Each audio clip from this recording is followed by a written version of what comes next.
I walked into the house expecting Wyatt to be sitting on the rug, spinning his favorite yellow toy. The first thing I noticed was silence. No clattering sounds, no soft humming. The wheelchair wasn't near the sofa. His blanket wasn't on the floor. His snack bowl was gone. I looked around, already feeling my chest tighten. I called out, "Colby?" He was sitting at the kitchen table, scrolling his phone. Calm, casual, like nothing had happened. I asked him where Wyatt was. He looked up slowly and said, "I sold him." I stared at him, thinking I misheard. "What?" He repeated it, word for word. "I sold him. He was just a burden anyway. Now we can have a normal life." I dropped the grocery bag in my hand. Apples scattered across the floor.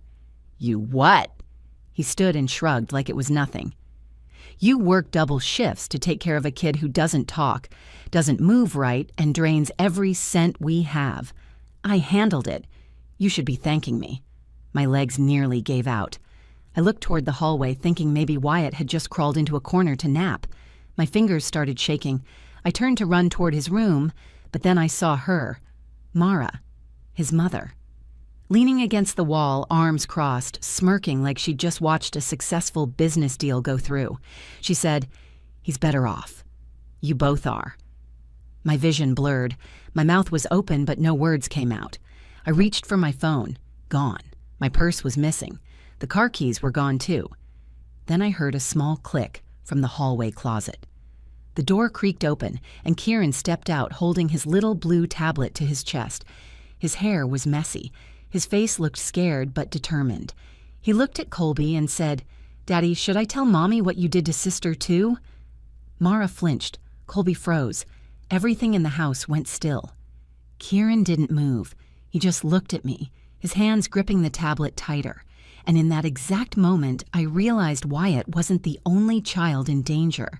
And I wasn't the only one in the house who had been watching. My name is Tessa Moreland.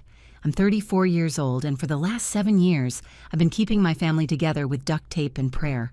Before everything fell apart, we lived in a modest 2-bedroom home just outside Fort Wayne, Indiana. Beige siding, rust on the mailbox, and a sagging porch swing that never got fixed. It wasn't much, but I made it feel safe. Or at least I thought I did. I met Colby when I was 23. He was charismatic, quick with compliments, the kind of man who made you feel like you were the only person in the room. I'd just lost my father, and Colby filled the silence that followed. We got married within a year. At first, life felt like a fresh start. He cooked dinner, played guitar, and talked about starting his own landscaping business. But the moment Wyatt was born, everything changed. Wyatt came into the world small and quiet. He had developmental delays the doctors didn't fully understand at first. By the time he turned 2, he'd been diagnosed with autism and a rare muscular condition that limited his mobility. He never said mama, never pointed to show me anything, but he would hold my fingers tight. He would squeal with joy when I played soft music or tap the floor gently with his toy cars in perfect rhythm. He was beautiful. He still is. Colby didn't see beauty. He saw work. He started calling Wyatt that kid instead of his name. He stopped sleeping in our room and moved to the couch, saying he needed space. He quit 3 different jobs in 1 year. Each time I picked up extra shifts at the hospital to cover the bills. I'd come home with sore feet only to find dirty dishes, Wyatt still in the same diaper I left him in, and Colby playing video games with the volume up so loud Wyatt had to cover his ears and scream. I told myself it was a phase, that he was overwhelmed, that maybe he just didn't know how to cope. I tried counseling. He went once, said the therapist was just another idiot trying to blame the man. He never went back. Kieran was born 2 years after Wyatt, and it was like Colby had been waiting for a normal child. He carried Kieran around like a trophy. "That's my boy," he'd say in public, patting his head. But in private, he barely spoke to either child. If Wyatt cried, he yelled. If Kieran asked questions, he told him to be quiet and let adults talk. When Junie was born, he didn't come to the hospital. He said the car battery died, but I knew he just didn't care. I brought her home alone, holding her in one arm and Wyatt's bag in the other, while Colby sat watching football. By then, his mother had moved in with us. Mara, cold, judgmental, and always whispering that women like me should have stopped having children.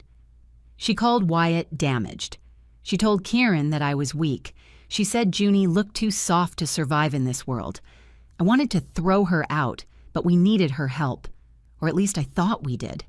She watched the kids while I worked overnight shifts, and some days that was the only way I could pay for Wyatt's physical therapy. I didn't know what she was saying behind my back. I didn't know how often she whispered to Colby, fueling his resentment. She once told me, "Men have needs and no man wants to come home to diapers and tantrums." She said it while folding Wyatt's laundry. I kept my head down and kept moving. I saved every spare dollar. I clipped coupons. I used a fake smile so well that even my coworkers thought I had it all under control. But behind closed doors, I cried quietly in the bathroom at 3 a.m. so the kids wouldn't hear. My chest hurt from the anxiety. My fingers trembled when I filled out forms because I never knew what emergency would come next. A broken wheelchair? A missed therapy bill? A late rent notice? I lived in survival mode, hoping things would settle, praying that one day Colby would see the value in the life we had. But something shifted a few months before everything collapsed. Colby started going out at night saying he was meeting up with guys to discuss a new job. He'd come back smelling like cigarettes and whiskey, and Mara always covered for him. When I asked, she said, "He's networking." Let him breathe. You've smothered him enough. One night, I overheard Colby on the phone in the garage. I couldn't make out the full conversation, but I heard one phrase that burned into my brain. "We can't keep all three. She's not going to notice if one's gone." I didn't know what it meant at the time. I thought maybe he was talking about rehoming Wyatt to a facility. That was Mara's idea. She'd brought it up more than once, saying he needed real care and that we should think about the rest of the family. I refused every time. I should have pushed harder. I should have asked more questions. But I was exhausted. I was working 16-hour days, sleeping on a fold-out mattress beside Wyatt's crib so I could massage his legs at night when they cramped. The morning everything happened, I kissed Wyatt on the forehead and told him he was my favorite superhero. He grinned and waved his fingers.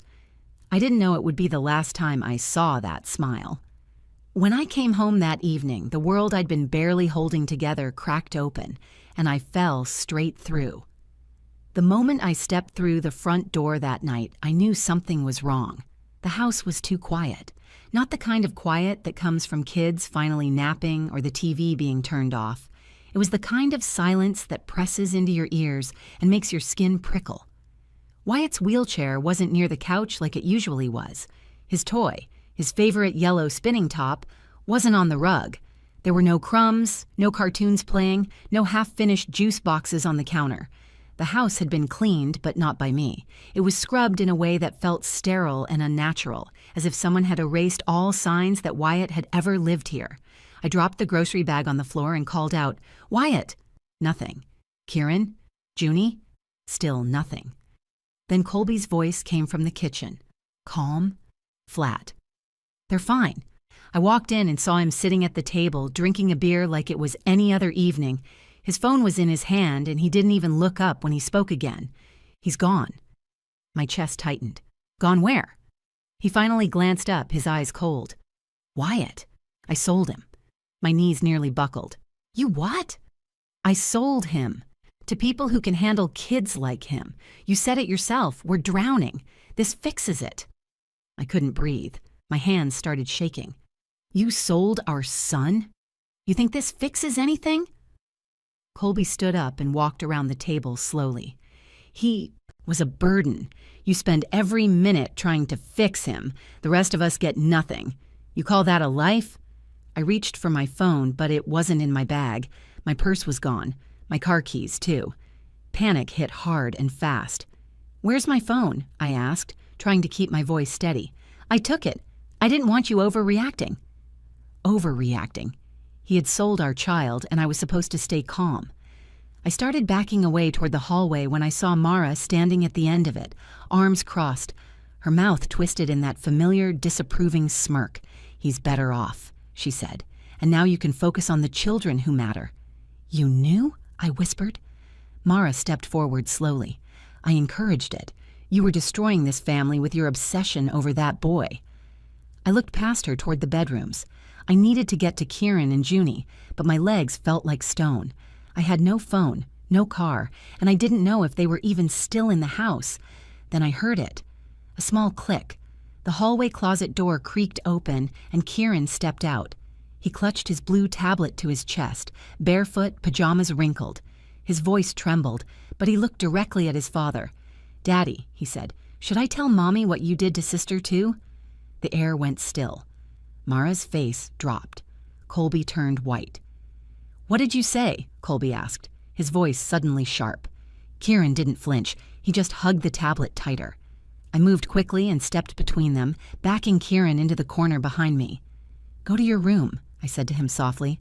"Lock the door." Colby moved toward us, but I shouted, "Don't touch him!" He stopped. His hand curled into a fist, then dropped to his side. I could see the calculation in his eyes. He was weighing whether he could talk his way out of this or control it like he had everything else. I turned to Mara. "Where is Junie?" She said nothing. Her arms were still crossed, but her eyes flicked away from mine. "Where is my daughter?" I shouted. Colby stepped forward again, voice raised. "You need to calm down." "Number, you need to tell me what you did." Kieran's voice came again from behind me. "He took her to the garage. He had a big bag. I saw him close the trunk. Then he came back inside and told Grandma it was done." I turned to Colby. "What did you do to her?" He didn't answer. I looked at Mara. "Is she alive?" Mara's face cracked for the first time. "You don't understand." "I do understand," I snapped. "You helped him." Colby reached into his pocket, but I didn't wait. I grabbed a kitchen knife from the counter and pointed it between us. "Don't." I swear to God, he froze. The room was silent except for Kieran's quiet breathing behind me. I backed us into the hallway toward the bedrooms, my eyes never leaving them. I locked Kieran and myself inside his room, shoved a chair under the doorknob, and sat down on the floor with him. "I need your help," I whispered. "Do you still have that recording app on your tablet?" Kieran nodded and opened it. I looked at him, the small boy who had seen too much and stayed quiet for too long. "Tell me everything you remember, everything you saw." He started talking, voice steady and clear. He told me what he heard through the walls, the bags, the lies, the way Junie cried and how she suddenly stopped. I recorded it all, every word. Then I texted 911 from the emergency app he had hidden behind a math game. Domestic hostage, 3 children, 1 missing, house not safe. It would take minutes, maybe longer, but I wasn't going to wait for them to come to me. If my children were going to survive, I had to be the one to act first. I sat with my back pressed against the door, listening to Colby pacing on the other side. Kieran was curled up in my lap, gripping the tablet. I couldn't cry. I couldn't scream. I had to stay clear, sharp, and quiet. We had no car, no phone line, no neighbors within shouting distance. But we did have his tablet, and I had what he gave me. His voice, his memory, and something even more powerful, his courage. I whispered, "You're doing amazing, baby. I'm going to need you to keep being brave, okay?" Kieran nodded. I took a deep breath and opened the emergency text app. It was buried behind a decoy game called Number Maze. I downloaded it months ago when one of my coworkers told me about stealth safety tools for domestic violence victims. I never thought I'd actually use it. I typed slowly with trembling fingers. Urgent. Hostile domestic. 3 children involved. 1 child missing. Locked in child's bedroom. Address. 308 Glenmore Avenue. Suspect armed and unstable. The screen showed message sent. I stared at it for 3 seconds, then deleted it from the sent folder. "Now we wait," I told Kieran. "But I need you to help me with something else." He sat up straighter. "What?" "I need you to tell me exactly what you saw. Everything. From the beginning." He opened the voice memo app and hit record. "He said Junie cried too much," Kieran began. "He said she was too loud and he was tired of her always needing things." I fought the tightening in my throat. My hand stayed on his back. "He told Grandma he was going to take her to the quiet place." I didn't know what that meant, but he put her in a big black bag. I saw her blanket inside it. My heart slammed against my ribs. "What else?" I asked. "He went to the garage. He stayed in there a long time. I heard the freezer open. I heard him cry, like really cry, the loud kind. Then he came back inside and told Grandma it was done." The world narrowed to one sound. the soft tick of the ceiling fan above us. I felt cold all over. Then he added something that made my stomach twist. Grandma said, "Good. Now, we can get rid of the others too, while we have the chance." I closed my eyes. They hadn't just gotten rid of Wyatt. They had a plan for all of them. Maybe even me. Junie hadn't been taken anywhere. She hadn't been sold. She was still here. Somewhere. I pressed stop on the recording and saved the file under the name School Project. I backed it up to my work email using the Wi-Fi Colby forgot to shut off. Another message popped up. Officers dispatched. ETA 4 minutes. 4 minutes. But we didn't have 4 minutes. I heard Colby open the garage door again. He was searching, maybe for Junie's things, maybe to hide evidence, maybe worse. I looked at Kieran. "Do you know if the attic is still unlocked?" He nodded. "It's above the hallway. I want you to run. Quiet and fast. Climb up and hide. Don't come down until someone in a uniform calls your name. Not me. Not Daddy. Just the police." He looked afraid. "What about you?" "I'm going to find your sister." He shook his head. "You can't go alone." I cupped his cheeks. "You already saved us. You were smart. You stayed quiet. You got the truth out. Now let me do the rest." He blinked fast and hugged me tight. Then I cracked the door. Colby wasn't in sight. Mara's voice came from the living room. "You need to clean up before they come looking." "They're not coming," he snapped. "She's too scared to do anything." I pushed Kieran toward the hallway. He darted out silently and disappeared into the attic pull-down without a sound. I stepped out next and crept toward the garage. The door was cracked open. Colby was kneeling near the chest freezer, sweat pouring down his back. He muttered to himself, "You're not going to ruin this." She doesn't understand. I did what I had to do. I slipped behind a stack of boxes and scanned the room. In the far corner, behind paint cans, I saw it. Junie's pink sock peeking out from under a tarp. My knees nearly buckled. I moved slowly, deliberately, stepping between shadows. Then a sharp creak betrayed me. Colby spun around. "Tessa!" He took one step forward. I raised my hands. "Don't, just stop." "Where's Kieran?" "Safe." "You think you're going to fix this?" He snarled. Number I already did. Outside, red and blue lights danced against the walls. Sirens grew louder. Tires screeched. Colby lunged, but I grabbed the snow shovel from the wall and swung it hard. It hit his shoulder, knocking him to the ground. I screamed, "Junie!" A soft cry came from under the tarp. 2 officers kicked in the side door seconds later. Guns drawn. Shouts filled the garage. I dropped the shovel and pointed. "She's over there. He tried to hide her." They handcuffed Colby, shouting commands. Another officer pulled Junie out gently, bundled in her blanket, shivering but alive. I stood frozen until one of the medics placed her in my arms. She was breathing. Her fingers closed around mine. I held Junie against my chest while the medics checked her over. Her eyes were wide, blinking slowly, but she didn't cry. She just looked at me like she didn't know if I was real. I whispered to her again and again, "You're safe now. Mommy's here." She kept her fingers wrapped around my shirt. She wouldn't let go.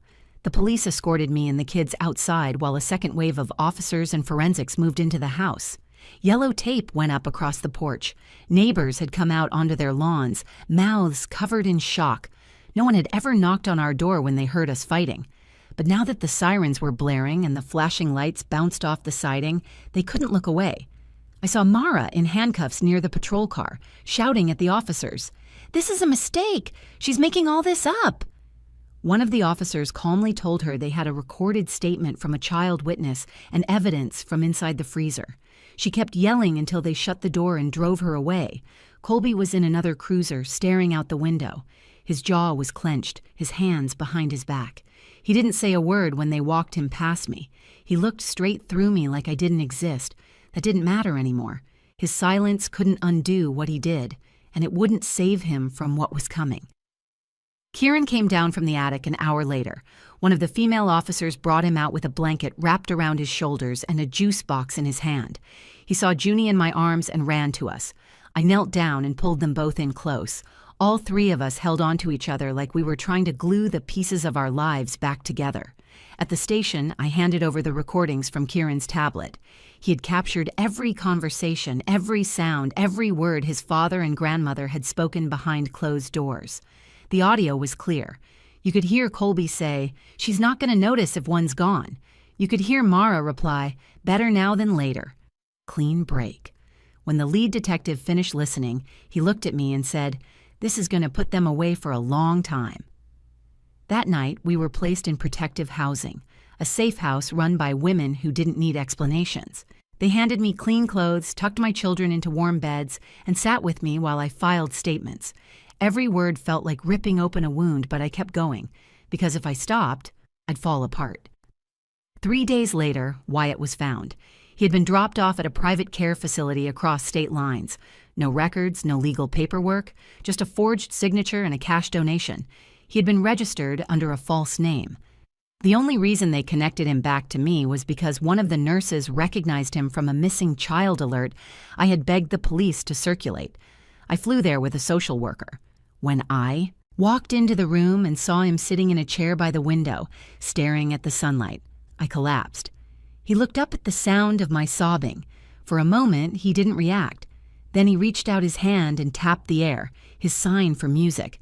I began to hum his favorite lullaby. He smiled. He was thinner, bruised, but alive. I brought him home the next day.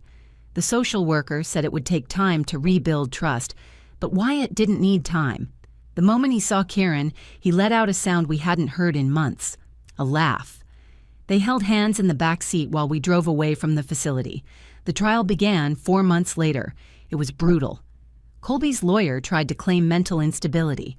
Mara cried on the stand, pretending she had no idea what her son had done.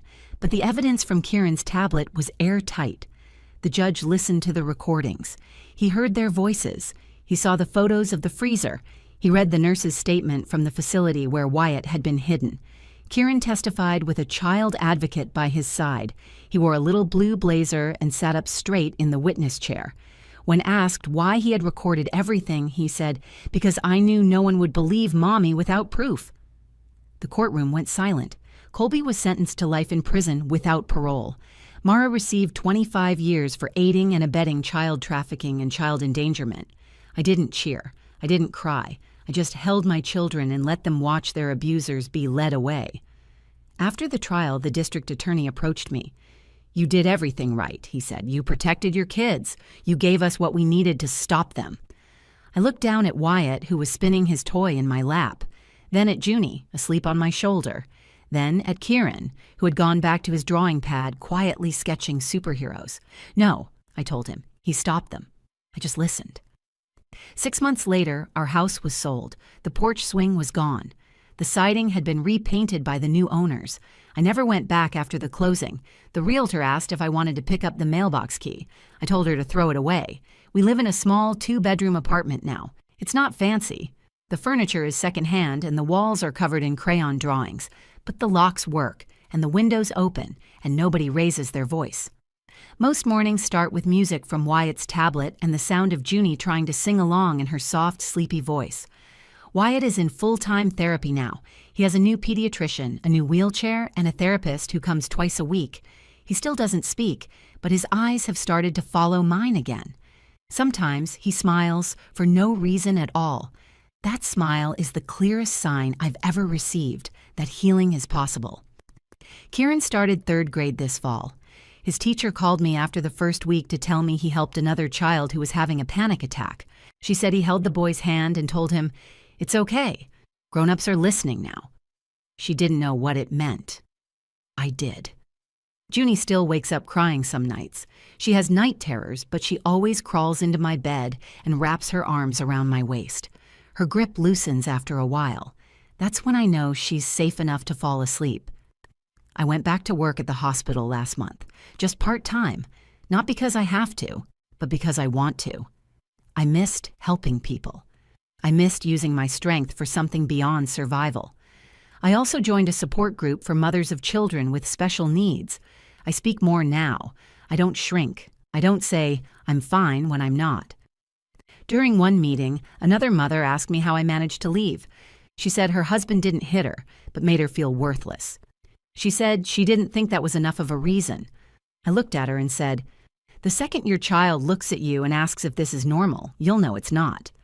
That night, I came home and created a private online support group. I called it Voices in the Closet because that's where Kieran found the courage to speak. I didn't want his voice to be forgotten or buried in court documents. I wanted it to light the way for other children, other parents, anyone stuck behind closed doors waiting for someone to believe them.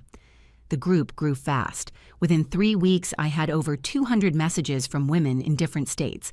Some just wanted to tell their story. Some wanted help getting out. Some just wanted to be heard.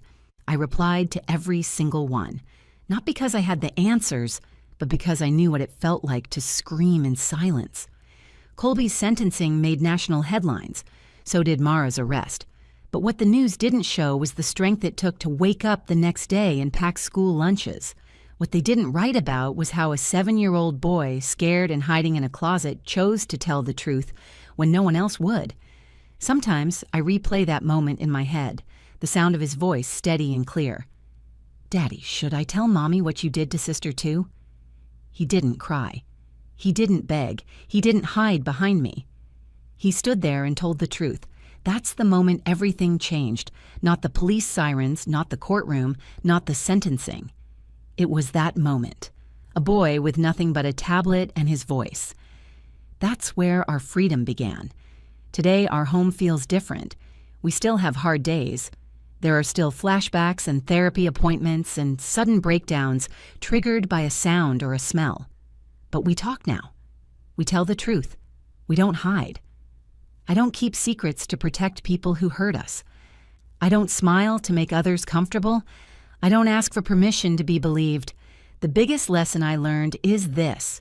Monsters don't always come with warnings. Sometimes they wear wedding rings. Sometimes they stand in your kitchen and tell you they love you while they plan your destruction.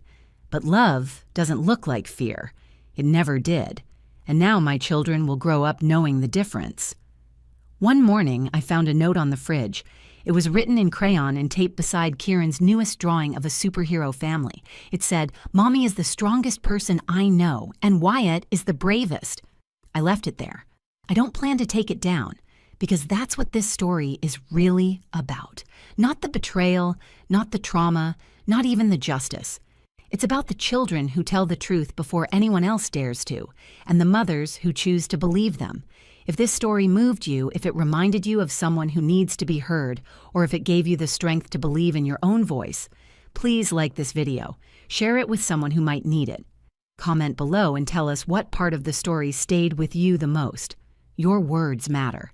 And if you believe in stories that reveal truth, protect the innocent, and expose hidden betrayal, subscribe to the channel. We tell real stories for those who don't always get to speak. Thank you for watching. Stay safe. Stay strong, and never stop listening to the quietest voices.